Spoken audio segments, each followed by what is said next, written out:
안녕하세요, 훈쌤입니다. 10월 모의고사에 대한 풀이 강의를 시작을 하려고 하고요. 10월 모의고사의 문제 경향, 그리고 각 문제마다 출제 방법, 출제 원칙들 한번 같이 고민해보고 그것들을 어떻게 우리 내신에서 풀어낼 수 있는지, 여러분들은 그리고 앞으로의 모의고사에서는 어떻게 대처해야 되는지에 대해서 이야기를 해보려고 합니다. 먼저 이번 모의고사의 총평부터 얘기하고요. 그 다음에 18번부터 첫 번째 강의는 24번까지 끝내보는 걸로 해보겠습니다. 잘할 수 있겠지?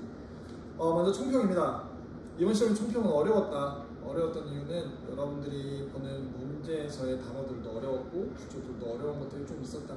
게다가 문제를 그냥 대충대충 풀 수 있는 것들이 아니라 문제를 꼼꼼히 읽고 답을 해야 됐을 만큼 선지도 좀 난해했다. 그런 측면에서 어려운 문제가 될 수 있었습니다. 그러면 앞으로는 어떻게 봐야 되냐? 첫 번째, 글을 꼼꼼하게 봐야 할 것이다. 두 번째, 글의 논리가 무엇인지를 확실하게 찾고 답에 대한 확실한 힌트를 찾을 수 있어야 된다. 저희는 좀 그거에 집중을 할게요. 세 번째, 어휘 수준이 많이 올라갈 수 있다. 그러니 어휘에 대해서 많이 공부를 해야 된다. 이번 시점이었습니다. 자, 그러면 첫 번째 문제부터 보겠습니다. 18번 문제입니다. 18번 문제의 변형은 내용입니다. 18번 문제는 우리가 목적을 묻는 글입니다. 글의 목적을 묻는 글이고요. 글의 형태는 편지글입니다. 따라서 이 문제 같은 경우에는 편지글의 형식을 너는 알고 있니? 그리고 편지글을 통해서 사람들이 어떤 목적을 달성할 때 어떻게 하는지를 알고 있니?에 대해서 묻는 글입니다. 글의 난이도에 대해서는 크게 어렵지는 않고요. 여러분도 읽어보면서 배경이나 내용에 대해서도 익혀두시면 됩니다. 그러면 편지글의 특징이 뭐냐? 먼저 인사말로 시작하고요. 인사말 이후에 우리가 상황에 대한 배경을 설명합니다. 상황 배경을 설명하고 배경이 끝난 다음에는 그 배경에 대해서 내가 실제로 요청하거나 요구하고자 하는 주제 혹은 주장에 대해서 얘기하고 마지막에 인사까지 하고 이런 형태의 포맷을 갖춰서 이야기하는 그것이 편지글에 잘 완성되어 있는 내용입니다. 윙크한 거 다 찍히겠다 영상에. 그래서 이런 편지글의 큰 특징을 알아야 된다. 알면 어떤 게 좋냐? 이런 문제들 우리 대체로 그때 풀잖아요. 영어 듣기 할 때. 그러니까 빨리 봐야 될 때 위쪽에서는 배경 설명하니까 좀 중간에 잘 몰라도 넘어가도 되겠구나. 주제는 아래서 찾자 라고 하면서 좀 시간을 아낄 수 있습니다. 그럼 두 번째, 이 편지글에서 목적을 찾기 위해 여러분들이 알아야 될 언어적인 특징은 뭐가 있냐? performative 하는 게 있죠. 우리말로는 수행 동사라고 합니다. 우리가 언어를 가지고 어떤 기능을 수행을 하려고 해요. 어떤 목적을 달성하려고 해요. 그럴 때 얼굴 대 얼굴을 보고 이야기를 한다면 고마울 때 이렇게 얘기해도 고맙다는 걸 알겠죠? 알겠지? 그리고 사과할 때도 이라고 해도 사과한다는 걸 알 수 있을 거예요. 근데 편지글을 쓰는 우리가 비언어적인 맥락을 사용할 수 없을 때에는 이걸 가지고 우리가 고마운지 안 좋은지를 설명을 할 수가 없는 거죠. 그렇다면 언어를 사용을 함으로써 나는 이렇게 생각을 하고 있고 이런 메시지를 전달을 할 거야 라고 하는 언어들이 필요할 것이고 그런 언어들을 우리는 performative verb, 수행 동사라고 해요. 이 동사를 쓰면 그 기능을 수행하는 거야 하는 거죠. 원칙적으로는 주어가 1인칭이어야 합니다. 왜냐면 내가 직접 그렇게 얘기해야 되니까. 훈이가 너 그렇대 라고 하는 거는 실제로 그런 양으로 지가 와서 얘기하지 이럴 수 있으니까 원칙적으로는 아이면 좋겠지만 수능 수준에서는 꼭 그걸 지키지는 않습니다. 우리 일반적인 상황에서도 꼭 아이는 아니어도 돼요. 그럼 performative verb가 뭐 있냐? 어떤 게 있냐면 apologize 이런 단어. 나 사과해. 그러면 얘가 지금 미안하구나, 사과하고 있구나 알 수 있죠. appreciate. 나 너한테 정말 감사해. 그치? 나 너한테 이렇게 해달라고 요청해. require, request 이런 단어들. 나 너한테 이렇게 정보를 알려주고 있어. inform 이런 것들. ask 이런 말들도 좀 언어학적으로 난해하긴 하지만 그래도 괜찮아요. 그래서 이런 단어들을 통해서 내가 뒤에 대절 이후에 나오는 말들, 그 말들을 나는 이런 목적을 달성할 수 있어. 너네 이거 지금 확인할 수 있니?를 묻는 게 이런 글의 목적에서의 주된 포인트입니다. 그러면 우리는 중하단부를 읽으면서 이와 관련되어 있는 내용들이 있는지 직관적으로 보이는지를 체크하고 그 부분의 답을 찾아서 바로 넘어가면 되겠다. 이게 우리가 글을 어떻게 빨리 읽고 정확하게 읽는지에 대한 방법이 되겠죠. 자, 그러면 위에 배경 한번 살펴봅시다. 어떤 문제가 있나 보네. 어떤 문제냐면 즉각적으로 고려를 해줘야 될 게 있나 봅니다. 뭔가 어떤 상황이 바뀌었나 보죠. 와, 내가 코디네이터구나. 근데 예산, 버짓은 예산이라는 뜻이지. 이전에 네가 승인했던 게 좀 조절이 필요한 것 같아. 왜냐면 emerging, 새로 등장한 modification, 어떤 조정할 사항이 생겼거든. 그 조정할 사항이 뭔데? 우리가 3명 더 인턴을 뽑았어. 인턴을 3명이 더 뽑아버렸어. 그래서 하고 싶은 말이 뭐야? 오케이, 여기에 별 붙여야지. I kindly request. 나 지금 너한테 요청하는 거야. 요청하는 거야. 기능을 나타내주는 말 나왔죠? 그럼 이거는 요청하는 글이구나.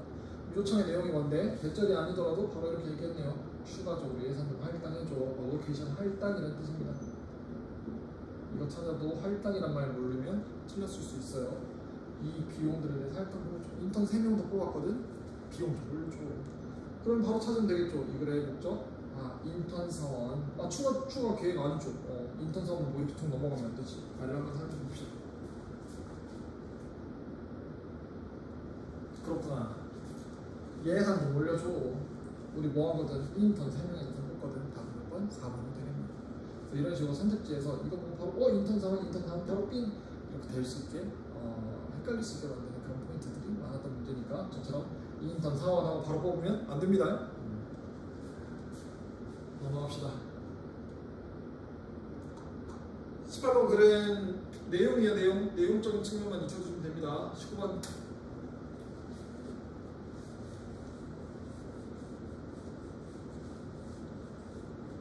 자, 신경 문제 같은 경우는 사실은 학교 시험에서 변형하는 제 입장에서는 꽤나 신경으로 아주 적합한 글이에요. 내러티브한 글이기 때문에, 스토리가 있는 글이기 때문에. 근데 신경은 똑같이 신경으로 낼 수는 없잖아. 그래서 저는 스토리가 있는 글이니 내용으로 변형할게요. 내용으로 변형하겠습니다. 내용적인 측면만 좀 익혀주시면 됩니다. 자, 그러면 이런 글들을 볼 때는 어떻게 봐야 되냐? 이 글은 학생들마다 상황이 처해있는 상황, 겪었던 경험들이 모두 다르기 때문에 글의 맥락적인 측면만 가지고 감정을 읽을 수 있니? 스토리를 읽을 수 있니? 라고 물을 수가 없어요. 되게 위험해요. 예를 들어 누군가가 칼 들고 쌤을 협박을 해. 야, 돈 내놔.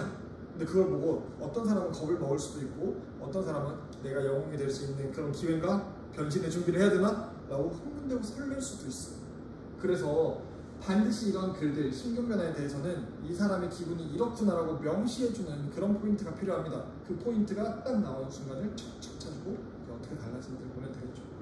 자, 그러면 봅시다. KT가 호텔 프론트데스크로 들어왔어요. 체크인을 하려고. 하지만 기대치 못한 이벤트가 펼쳐졌어요. 지금 여기 밑줄 그은 이유는 뭐냐면 기대하지 못했으니까 당황하지 않았을까요? 유추하는 건 너무 좋은 유추예요. 너무 좋은 유추지만 이거 보고 바로 기대하지 못한 당황한 이렇게 바로 가면 안 된다는 걸 말하려고요. 왜냐하면 기대하지 못했던 게 좋은 일일 수도 있고 나쁜 일일 수도 있잖아요. 그래서 확실하게 감정에 대해서 이야기를 해주는 그런 맥락을 우리는 찾아야만 합니다. 자, 리셉셔니스트가 그 앞에 뭐라고 하죠? 우리 앞에서 어서 오십시오 하는 우리말 생각했나? 로비에서 어서 오십시오라고 환영을 맞이하는 리셉셔니스트라고 합시다. 알 거라고 생각해요. 그러니까 그녀의 이름으로, 그러니까 그녀의 예약을 그녀 이름으로 사줄 수가 없었대. 미안해요. 근데 나 진짜 못 찾을 것 같은데 그 이름으로 라고 리셉션니스트가 말하니까 말도 안 돼. 나 분명 예약했다고요, 전화로 라고 얘기했죠. KT가 얘기를 했는데 어떤 상태로? 퍼즐. 아주 당황스러운 상태. 퍼즐 감정으로 얘기하면 머리가 복잡한 당황스러운 이라는 뜻이죠. 그래, 이런 걸 찾아야 되는 거예요. 그래서 The Receptionist가 다시 물어봤어요. 폰넘버 한번 얘기해 줄래요? 그러면 네임에서 지금 무슨 맥락으로, 폰넘버의 맥락으로 내용의 중심 소재가 살짝 바뀌죠. 그러면 우리는 이걸 보면서 감정이나 생각이 바뀔 수 있겠구나 라고 예측을 하는 거야. 장소가 바뀌었다, 시간이 바뀌었다, 해결하려고 하는 뭔가 소재가 바뀌었다 라고 한다면 감정이 바뀌겠구나, 그게 뭔지 우리 찾아보자 라고 하면서 그 다음 감정을 찾으면 됩니다. 자, KT가 그에게 말을 했습니다. 무슨 일이야? 나 실수했나? 잠깐만요 라고 얘기를 했죠. Typing deliberate on the keyboard. 그 키보드에 deliberate는 심사숙고해서라는 뜻입니다. 찾았어요. KATY로 했잖아요. 정말 라고 얘기했고, with a sense of ease, 편안한 마음과 함께 AT가 예약이 뜨는 걸 봤다라고 합니다. 오케이, 그럼 이거 찾아야지. 머릿속이 복잡해졌다가 마음이 상당히 편안해졌다. 이렇게 구체적으로 나오는 걸 봐야, 그래야 우리는 아, 이게 감정이구나 라고 명시적으로 이야기할 수 있어요. 바로 몇 번이야? 그래서 혼란스러웠다가 편안해졌다를 될 수 있습니다.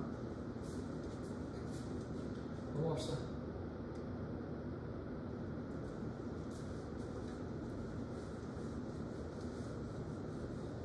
자, 20번쯤 되면 이제 우리 본격적으로 모의고사 문제구나 좀 쉽죠. 11번, 19번 같은 좀 쉬운 문제 주는 문제고, 그래서 20번 문제쯤 되면 우리가 좀 이제 신경 써야겠다. 여기는 어법 문제가 변형입니다. 그리고 주장도 같이 신경을 당연히 쓰셔야겠죠. 주장하는 글이니까. 그래서 먼저 이런 글을 읽는 방법에 대해서 얘기하고 그 이후에 어법에 대해서 포인트들을 안내를 드릴게요. 이제 쌤 방과후나 쌤 뭐 저녁 수업이나 등 친구들 같은 경우 몇 번 봤겠지만, 쌤이 생각하기에 수능에서는 이런 것들을 참 잘 활용하는 것 같아. 그래서 이런 것들을 가지고 주제를 잘 전달하려고 하는 것 같아 라고 하는 규칙이 5개가 있어요. 그거 먼저부터 살펴보면서 우리 모의고사 볼 때 이런 거 알면 좋구나, 이런 규칙이 있을 수 있겠구나 라는 걸 살펴본 뒤에 내용들을 한번 볼게요.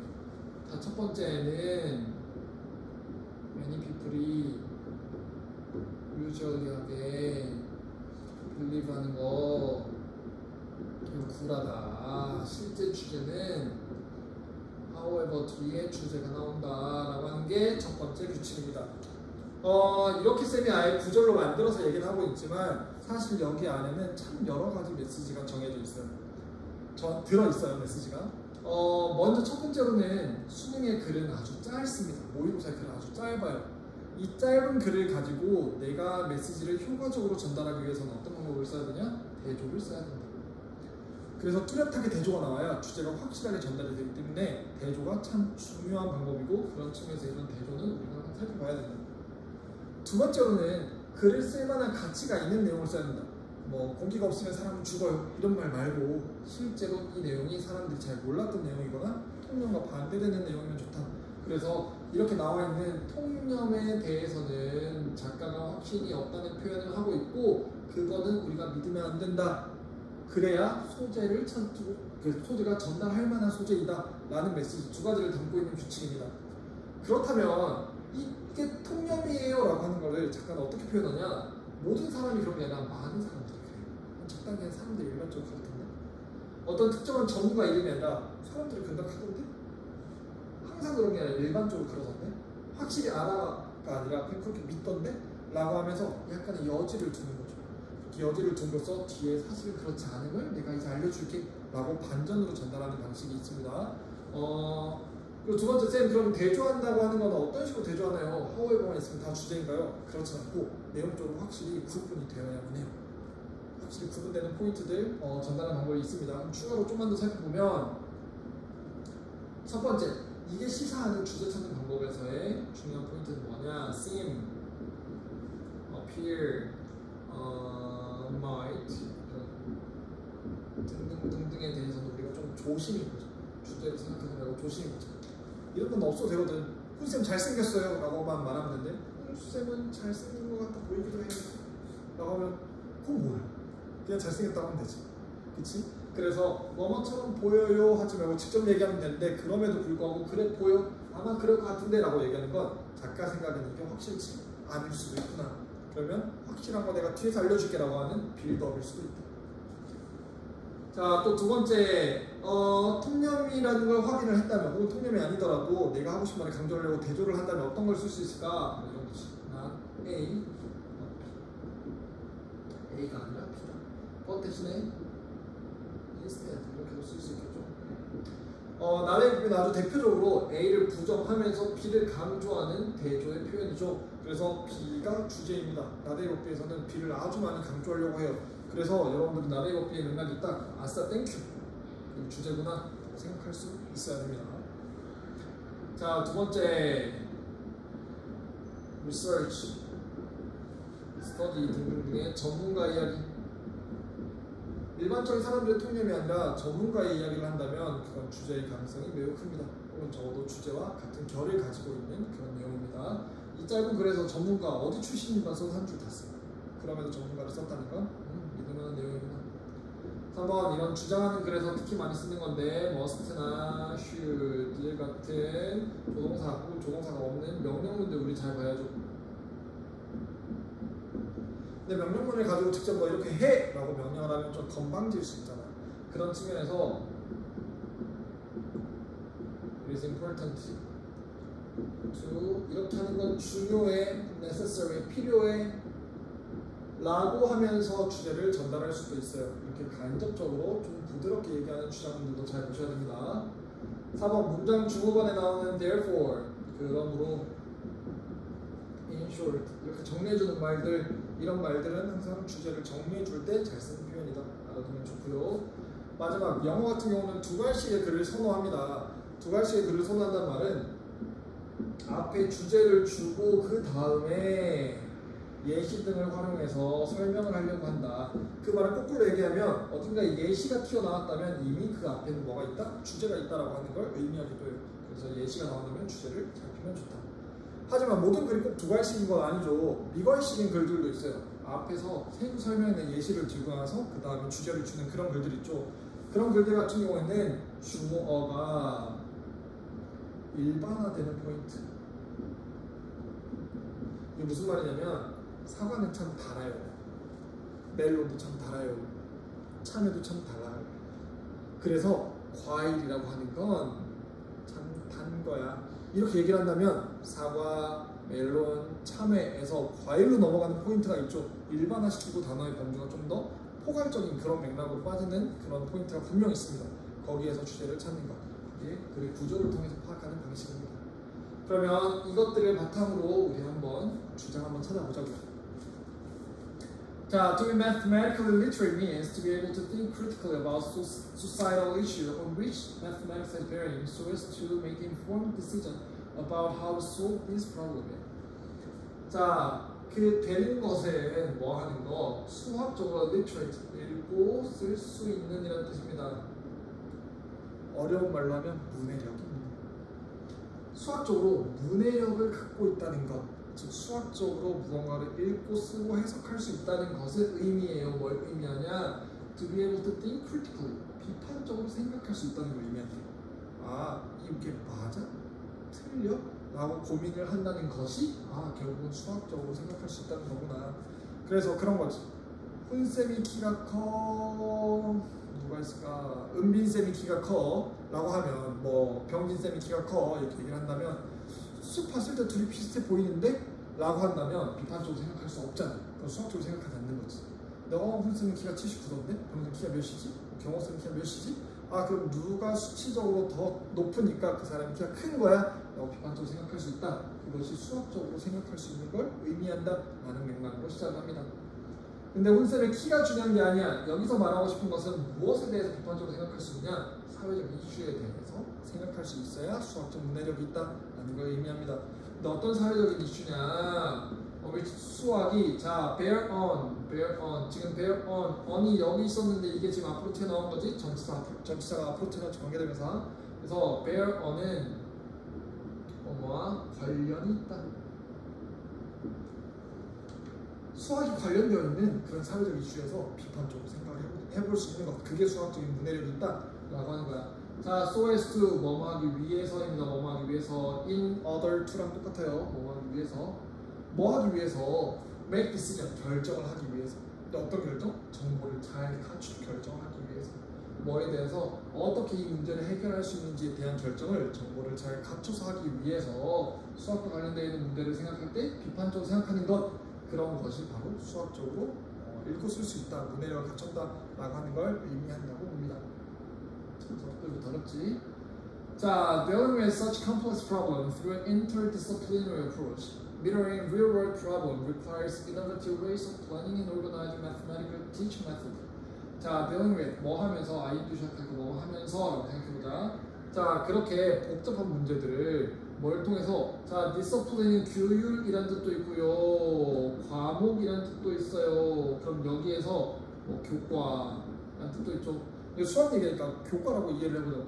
인터는 어떤 것과 어떤 것 사이에 연결될 때 인터라고 써요. 우리 인터스텔라, 별과 별 사이에 그 말은 두 개의 별이 함께 고려된다는 뜻이잖아.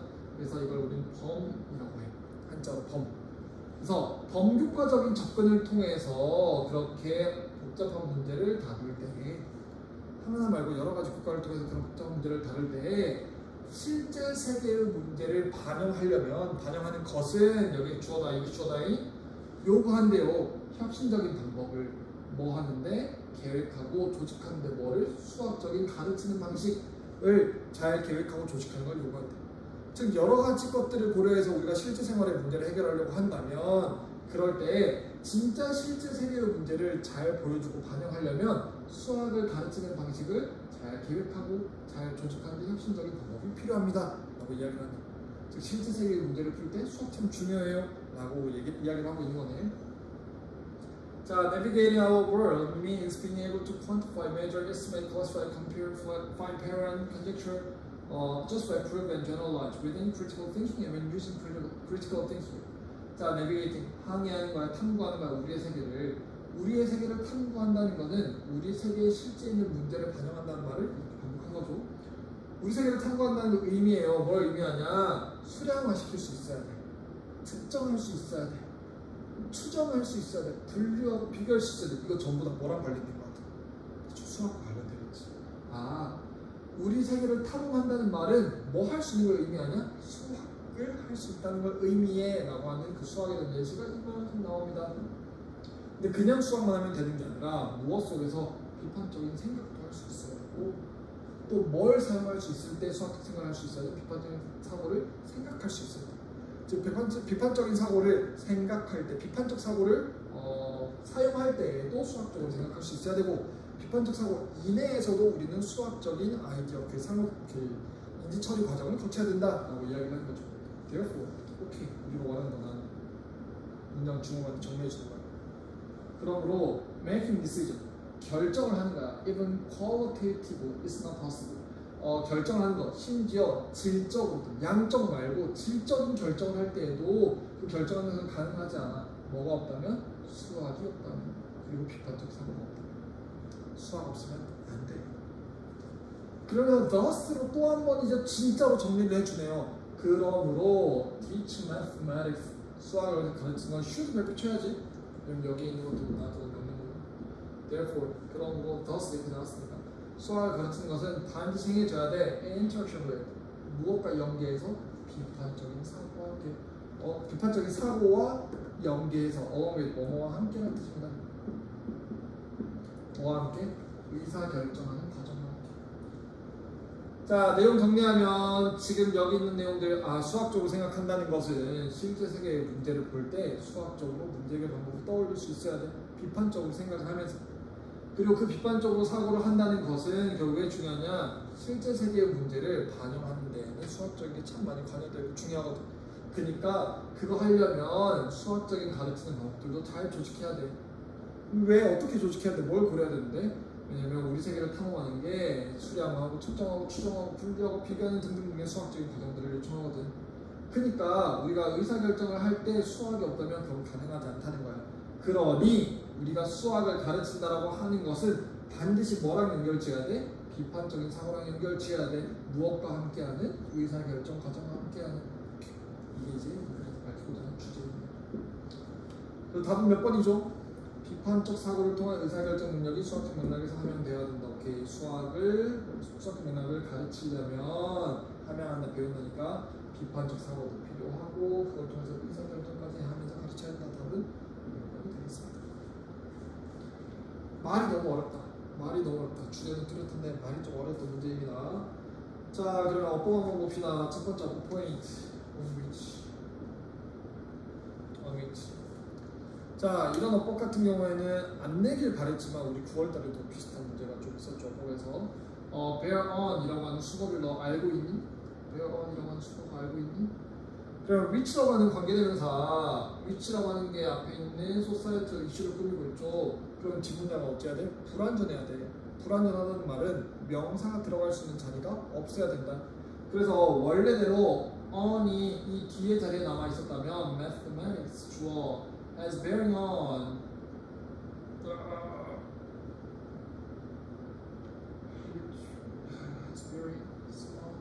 갖고 있어요. 관련성을 명사처럼 오케이. has 동사 bearing on ing를 붙여놓은 목적어니까 이제 동사처럼 써야죠. 그러면 on 뒤에 전체 on 뒤에 무언가가 있어야 되는데 지금 관계대명사 절이니까 불완전하죠. 그러니까 뒤에 아무것도 없어도 되는구나. 그렇죠. 그런데 문제는 얘가 어디로 튀어나왔어? 앞으로 튀어나왔죠. 그러면 bearing on이 하나의 덩어리로 목적어를 취하는데 그 목적어 불완전한 거 오케이. 근데 이게 앞으로 튀어나왔으니까 더 이상 불완전할 필요가 있어 없어? 없네. 그래서 어떤 문장? 완벽한 문장이 튀어나와야 되는데 그거 너네 아니 모르니? 라고 물어볼 수 있겠네. 그래서 잘 썼니 못 썼니? 체크해 주시고요. 자, 두 번째 requires 여기. requires. 자, 동사 나오면 우리 뭐뭐 보라고 했죠? 시제, 수, 태 보라고 했죠. 시제, 수, 태 중에 이렇게 s 들어가면 항상 주어의 수를 보라고 했습니다. 앞에 있는 problems 보면 이게 주어겠네 라고 하면 안 되죠. 주어가 뭐니까. 동명사는 항상 단수칙 판단, requires 쓰는 게 잘했다. 그런데 바로 앞에 있는 게 하필이면 s가 붙어 있더라. s가 붙어 있다 보니까 이거 헷갈릴 수 있겠구나. 잘 체크 한번 해주십시오. 자, 세 번째 when using. 자, 사람들이 세상을 탐험할 때는 수학을 사용하거든. 근데 어떻게 사용하냐? 수학적인 맥락 안에서 혹은 수학적으로 비판하는 생각을 사용할 때. 그럼 이때 사용하는 주체가 누군데? 이걸 알아야 ing를 사용한 분사구문을 잘 썼는지 못 썼는지를 우리 확인할 수 있겠네. 접속사 다음에 바로 우리 ing나 pp로 시작하는 걸 우리는 뭐라고 하냐면 분사구문이라고 합니다. 분사구문이라고 하는데 분사구문을 쓰는 이유는 똑같은 주어가 자꾸 반복되면 언어가 경제적이지 않거든. 훈아 배고프면 훈아 냉장고 열어서 훈아 밥 먹어. 쓸데없이 훈이가 자꾸 반복되니까 주어를 생략해버리고 동사만 띵 쓰면 편하잖아. 배고프면 가서 밥 먹어 훈아 이러면 좋잖아. 근데 나 지금 주어 일부러 생략했어요 라고 티는 내줘야겠죠. 그 티내는 장치가 뭐냐? 이 ing라고 하는 거야. 그러면 이렇게 ing 쓸 때 주어를 없앨 수 있었던 이유는 뭐기 때문에? 주어가 앞에 있는 주어와 일치하기 때문에 훈아 배고프면 냉장고 가서 밥 먹어. 냉장고 가서 밥 먹는 것도 바로 훈이 얘기겠지. 그런 측면에서 주어가 일반적인 주어랑 일치하기 때문에 생략할 수 있는 거고, 그렇기 때문에 그것들의 의미 관계를 너네 확인할 수 있니 없니를 항상 물어보고 싶은 거죠. 근데 여기서 주어는 뭐야? 우리 세계를 항해하는 것이라고 하는 동작이야. 그러면 얘가 사용하는 거 이상하지 않나요? 우리 세계를 탐험하는 것이 사용할 때 이상하죠. 이럴 때는 우리가 무엇을 주어라고 생각하냐면 일반적인 사람들을 주어라고 생각해요. 여기 내비게이트 앞에 있는 people. 굳이 쓸 필요가 없어서 안 썼지만 일반적인 사람들이 우리 세계를 항해할 때 그들은 비판적인 사고 안에서 혹은 비판적인 사고를 사용할 때의 수학적인 것을 써. 우리의 세계를 탐험한다는 것은, 우리 해석이 아까 할 때라고 잘못했어. 우리 세계를 탐험한다는 것은 누가? 사람들이. 우리 세계를 탐험한다는 것은 그들이 수학적인 사고 비판적인 생각 이내에서 혹은 비판적인 생각을 사용하는 때에 수학적인 맥락을 사용한다는 걸 의미해. 그럼 여기에는 일반적인 주어도 누구야? 일반적인 사람들이지. 일반적으로 수학을 할 줄 아는 사람들이 쓰는 상황이기 때문에 ing 능동을 써야겠죠. 그치? use 쓰면 안 되나요? 자, 그리고 마지막으로 developed. They can be developed. 수동태 써야 된다는 거 여기까지. 자, 수학을 가르친다고 하는 것은 반드시 행해져야 돼요. 무엇과 함께 이루어져야 되냐면 의사결정 능력이 수반되고 있는 비판적인 사고와의 상호작용으로 수학적인 능력이 이루어져야 돼요. 그럼 여기서 말하는 그것들은 개발될 수 있어 수학적인 맥락으로. 그러면 수학적인 맥락으로 개발될 수 있는 건 비판적인 사고와 의사결정의 맥락이겠지. 그러면 비판적인 사고와 의사결정의 맥락은 키우는 거예요? 키워치는 거예요? 키워치는 거기 때문에 수동태로 써야 된다. 여기까지. 네 개. 영어 앞에 언어치 있는 거, requires 단수 취급하는 거, when using에 능동 분사 써야 되는 거, be developed 써야 되는 거. 이것들 잘 한번 확인하십시오. 넘어갑시다.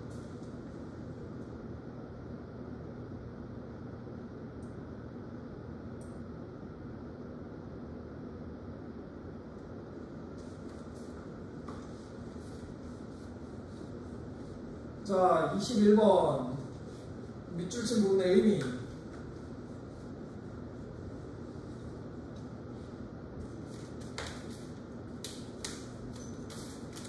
자, 밑줄 친 부분의 의미입니다. 변형한 빈칸. 요약. 순서.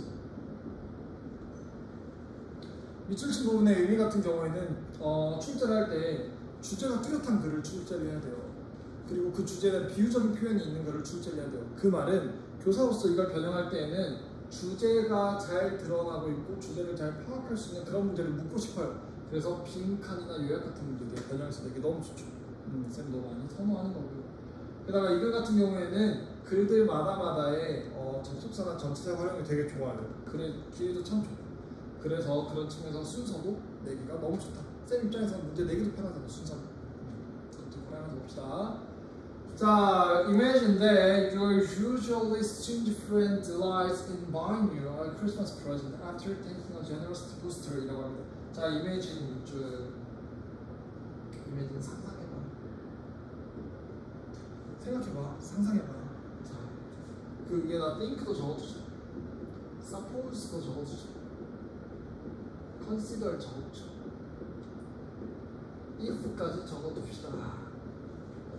If, consider, suppose, think, imagine. 자, 이 단어들은 다 언제 쓰는 거냐? 우리가 어떤 상황을 가정하고 상상하고 특정한 상황으로 이렇게 한번 생각해봐 라고 만들 때 쓰는 말이에요. 이런 말들이 있으면 내가 진짜 하려고 하는 말이 아니라 비유적으로 설명하면서 너한테 얘기해볼게 라고 하는 거야. 이거는 설명부터 그렇게 시작하고 있는 거지. 그럼 이거는 주관식이야, 미관식이야? 미관식이야. 주어가 일반화되는 포인트를 우리가 찾으면서 글을 읽어야 되는 거지. 그 부분이 주제일 것이고 그 주제와 함께 밑줄이 관련이 있을 것이다. 자, 그러면 어떻게 비유하는지 보자. 여러분의 일반적으로 스팅지 어려운 단어야. 인색한. 여러분의 보통은 인색했던 친구가 delight 기뻐하고 있어요. 뭐 할 때, 자, in ing 뭐 할 때라는 뜻이야. 뭐 하고 나서 기뻐해. 다행히 사준 거지. 여러분한테 크리스마스 선물을. 나 진짜 짠돌이가 나한테 왜 사줬지?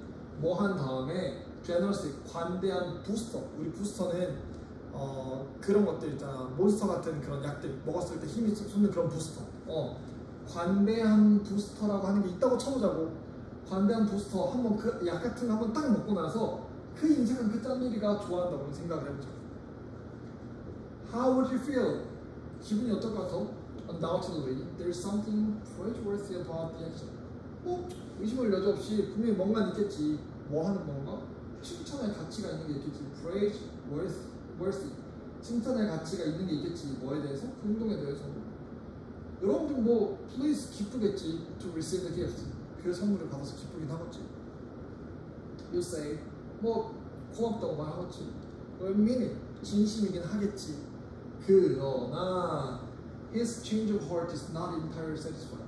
그의 마음, 감정의 변화, 그의 행동, 마음, 인색함에 있어서의 변화는 heart는 마음, 심장이니까 그의 마음의 변화는 전적으로 만족스럽지는 않을 거야.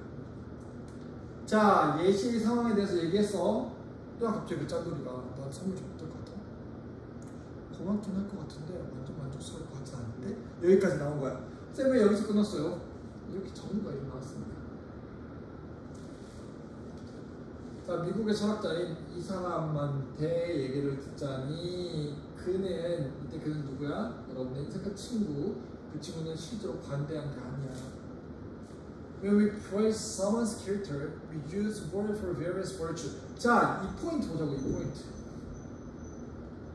자, 친구 얘기를 보고 있다가 친구 얘기가 누군가의 성격에 대해서 라고 이야기를 하고 있잖아. 일반화되었죠? 예시 끝나고 일반화된 설명을 보고 있는 거야. 이 포인트부터 우리는 주제를 찾아야겠구나 라고 생각을 할 수 있는 거야.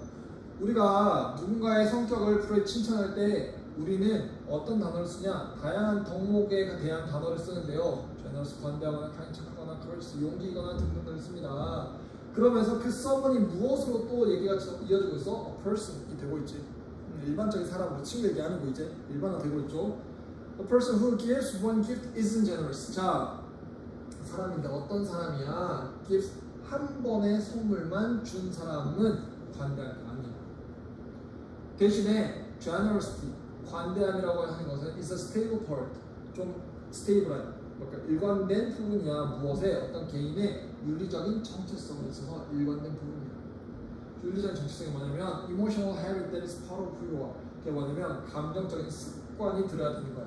그게 뭐냐면 여러분이 누구인지에 대한 것의 일부를 차지할 수 있는 그런 감정적인 습관이라고 할 수 있는 윤리적인 정체성의 안정된 부분이어야만 해 라고 합니다. 내용 잠깐만 정리하면서 이분 잠깐 멈춰보자.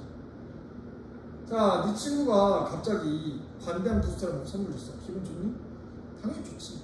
좋긴 한데 좀 찝찝한데 왜 그러지? 아, 이 사람이 말하니까 걔 착한 거 아니래, 관대한 거 아니래. 왜냐면 우리는 generous하고 kind하고 courageous라고 하는 표현을 쓰는데 선물 한 번만 주는 애 같은 경우에는 관대한 게 아니거든. 그럼 어떤 애가 관대한 거야? stable, 꾸준하게 일관성 있게 줘야 되거든. 그게 관대한 거거든. 이렇게까지 봤어요. 그리고 쌤이 여기서 집중하고 싶은 이 포인트는 not generous, but 내 목표다. A와 B를 대조하는 거다. 그럼 여기서 지금 대조되고 있는 게 어떤 포인트인지 볼까? 한 번 주는 아이들은, 한 번 선물 주는 아이들은 관대한 거 아니야. 관대한 건 뭐야? 스테이블, 안정성 있는 거야. 이거 두 개 지금 대조되고 있는 거야. 그러면 결국은 일회성의 좋은 일하는 거는 크게 사람이 관대하거나 착해진 건 맞다 아니다? 아니다. 그 사람이 관대해지고 카인드해지는 거는 결국 어떻게 된다? 스테이블해야 된다. 그런 측면에서 이 제너러시티 부스터, 약 한 번 먹고 나서 착한 일을 한, 선물 한 번 준 그 친구는 관대한 건 아니다? 아니다. 괜찮나요? 자, thus, 그러므로, 오케이, 그러므로도 우리 중요하게 봐야지. 문장 중간에 정리하는 말. 자, virtue, 덕목이라고 하는 것은 as opposed to 뭐랑 반대돼서 일반적이지 않은 충동과 반대해서 그 덕목이라고 하는 것은 뭐래? 여러분의 개인적인 역사에서 문제. 역사라고 하는 건 일회성으로 끝나는 건가요? 계속되는 건가요? 계속되는 거지. 그래서 스테이블만 같은 경우인 거죠. They are part who you are as they are part of how your character was formed. 그들은 그 역사 속에서 만들어진 여러분들의 그 덕목이라고 하는 거는 일부거든. 네가 누군지에 대한 일부야. 왜냐하면 걔네들은 일부거든. 무엇에? 어떻게 너의 특성이 형성되는지에 대한 일부가 될 수 있거든. 그래서 instant virtue, 그러므로 인스턴트, 일회용의 즉각적인 그때만 그러는 덕목이라고 하는 거는 불가능하다는 거야. 왜냐? 인스턴트한 거는 누군가가 한 번 주는 일회성인데 virtue라고 하는 거는 어떤 거기 때문에 안정성 있는 녀석이어야 되거든. 그러면 이 둘 자체는 불가능한 거야.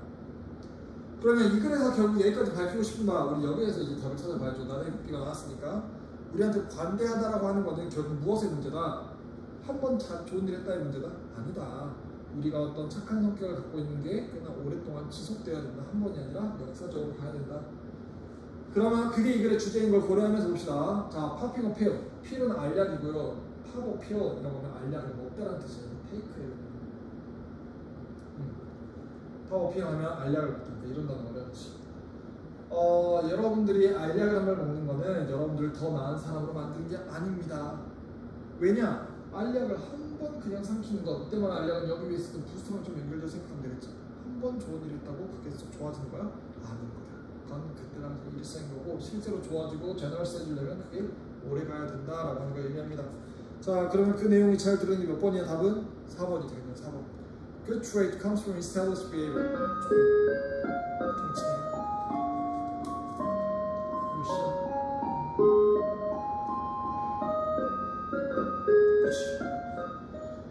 좋은 트레이트, 성격, 특징이라고 하는 거는 come 오거든. 뭐로부터? establish, 정립되고 잘 쌓여있는 그런 행동으로부터 오거든. 뭐가 아니라 한 번의 액션이 아니라. 그래서 여기서 지금 여기 나와있는 stable과 history와 virtue라고 하는 말이 무슨 단어로 여기서는 정리가 되는 거야? establish. 잘 정립된, 정돈된 이라는 말로써 내용의 주제가 강조가 되죠. 괜찮나요? 좋습니다. 자, 그러면 변형에 대해서 한번 포인트를 봅시다. 이 글에서는 주제가 나대의 걷기 부분에서 주제를 강조했구나. 이괄식이라서 그렇구나. 그렇다면 빈칸을 낸다면, 빈칸을 여러분들이 봐도 어때? 주제가 있는 포인트에서 봐야 될 거 아니야. 그러면 그 주제가 있는 포인트는 어느 포인트? 이런 포인트를 보면 되겠네. general stable political person more 아니다. 나중에 이 부분 잘 살려야 됩니다. 이런 부분들 잘 보셔야 될 겁니다. 자, 내용 요약도 해볼까요? 여기에서는 사람의 성격에 대해서 인색한 친구가 과연 제너러스해질 수 있을까에 대한 성격에 대해서 우리가 대조를 통해서 보여주고 있어요. 어떤 대조를 통해서 보여주고 있냐? 일회성에 한 번만 하는 그런 행동이 실제로 관대하다고 불려줄 수 있느냐? 그렇다고 안 그렇다고? 안 그렇다. 왜냐하면 stable, 안정성이 있어야 되거든. history, 여러 번 반복되는 것이어야 되거든. virtue, virtue는 필요 없네요. 그래서 쌤이 동그라미 친 스테이블과 히스토리 그리고 네모친 원 기프터 인스턴트 이 두 개를 대조하면서 결국 사람이 갖고 있는 관대함이라고 하는 성격은 스테이블하고 히스토리가 있어야 한다. 한 번 가지고는 안 된다라고 얘기할 수 있겠죠. 그 두 개의 대조가 잘 보이게 내용이 요약이 될 수 있다면 핑크나 A가 나올 수 있겠죠. 자, 마지막 순서입니다. 초반부의 우리 내용들 그 미괄식으로 설명들 먼저 나왔죠. 비유 나왔죠. 그래서 그 비유 설명 두 개 이렇게 연결시킬 수 있겠네요. 왜 땡큐 하는지, 왜 친구한테 고맙다고 얘기하는지. 그러고 나서 우리가 맥락이 어떻게 바뀌어? 전문가의 얘기로 일반화되는 맥락으로 바뀌죠. thus, 그러므로 이런 접속사도 있고요. 그래서 이런 식으로 툭툭툭 나누면 A, B, C, D 나누기 너무 좋겠죠. 좋습니다. 자, 22번.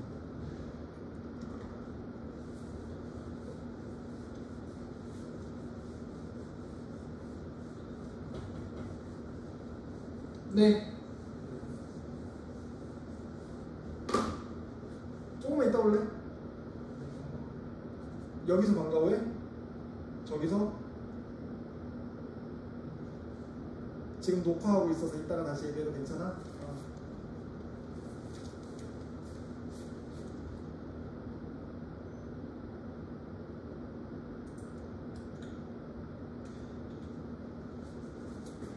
자, 22번 봅시다. 방금 파악되었던 대화를 영상으로 잘라야 될 텐데 자르는 거 할지 모를 텐데 쌤이 나왔으면 알아서 잘 넘겼겠죠? 자, 22번까지 하고 싶시다. 첫 번째 강의는 22번까지 할게요. 변형은 어휘 핑칸 21번 여전히 요지에 대한 문제입니다. 요지 주장 관련되어 있는 문제니까 요지 주제 어떻게 찾아야 될지에 대해서 한번 봅시다. 자, to determine the mass of my bowling ball, I might put it onto a balance and compare it with a known mass, such as a number of metal cubes, each weighing 1, 10 or 100 gram. 이라고 했어. 자, 결정하기 위해서 질량을 무엇의 질량이야? 볼링공의 질량. 의심해야 됩니다. 갑자기 우리가 일반적인 사람들한테 얘기를 하는데 야, 볼링공의 질량을 재려면 어떻게 해야 되는지 알아? 라고 말 꺼내는 거 이상하지 않아요? 그치? 이거 왠지 특정한 사례에 대한 좀 설명이나 비유 같지 않아? 그거 의심하고 봐야 돼요. 혹시 미괄식 그릇 아닌가? 라는 생각을 해봐야 돼. 주어가 일반되는 게 뭐가 있는지 봐야 됩니다. 자, 그렇다면 나는 이거를 언저 밸런스, 균형 맞추는 저울에 맞출 것 같고요. 이거를 비교할 것 같은데요. 우리가 알고 있는 덩어리들 무게추들과 예를 들어서 메탈 큐브들 있잖아. 쇠로 만들어 놓은 큐브들 이렇게 각각이 1g, 10g, 100g 나가는 거 그것 하나씩 올려보면 알 수 있을 것 같은데 질량을 그렇네요. This is much more complicated if I want to know the mass of this sensor. 근데 상황은 훨씬 더 복잡해져요. 만약에 내가 알고 싶어 한다면 멀리 있는 별, 오케이. 여기 남지. 멀리 있는 별의 무게를 질량을 재고 싶어 한다면 어때? 볼링공에서 별로 바로 넘어갔지. 그러면 볼링공도 별도 다 하나의 뭐일 뿐이야? 사과와 배일 뿐이야. 과일에 대한 예시일 뿐이야. 그럼 여기서 실제로 두 개에서 중복되게 밝히고 싶은 건 뭘 재고 있는 거야? 질량을 재고 있는 거지. 아, 그럼 이 글은 뭐에 대해서 밝히고 있는 거구나? 질량에 대해서 밝히고 있는 거고, 그게 볼링공이나 큰 별이 아니라 일반적인 물건으로 넘어가는 그 포인트가 주제가 될 수 있겠구나. 머릿속에 생각하고 보자. 자, 근데 진짜 궁금하게 하다. 멀리 있는 별의 질량 어떻게 되지? How do I measure it? 나 이거 어떻게 되지? We can roughly say that measuring the mass of stars involves various theories. 자, 우리가 roughly는 그냥 쉽게, 간단하게, 거칠게 그냥 툭툭툭 얘기할 수 있어. 뭐라고? 그 별의 질량을 측정하는 것은 다양한 이론들이 있어. If we want to measure the mass of binary star, we first determine the central mass between two stars.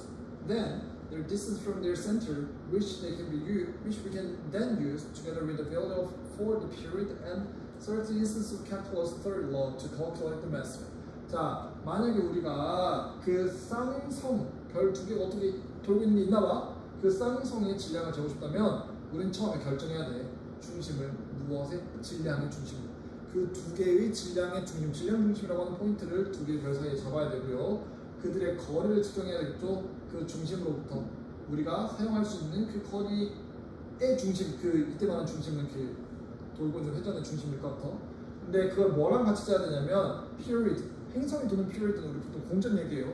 공전의 그 크기, 뭐 value, 어떤 주기로 돌고 있는지 공전 주기에 대해서 봐야 되고요. 그리고 특정한 어떤 예시의 케플러의 제3법칙을 써야 된대요. 뭐 하려고? 그 mass, 그 질량을 측정하기 위해서.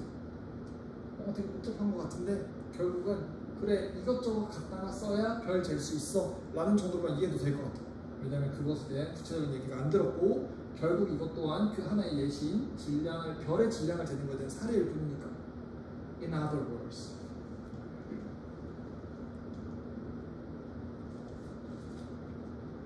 다시 말해서 in order to measure, okay, 측정하려면 일반화 좀 시키고 있지. 뭐를? 별의 질량을 측정하려면 요즘은 별이네. 그래. 우리는 측정해야 돼. 다른 퀀티티나 다른 그 수치들과를 주체해야 되고요. 그러한 가치들을 사용해야 돼. 뭐와 함께? 어떤 방정식과 함께. 뭐 하려고? 그 질량을 생각하려고. 그러면서 measurement, 그래 이거 우리 원했던 거잖아.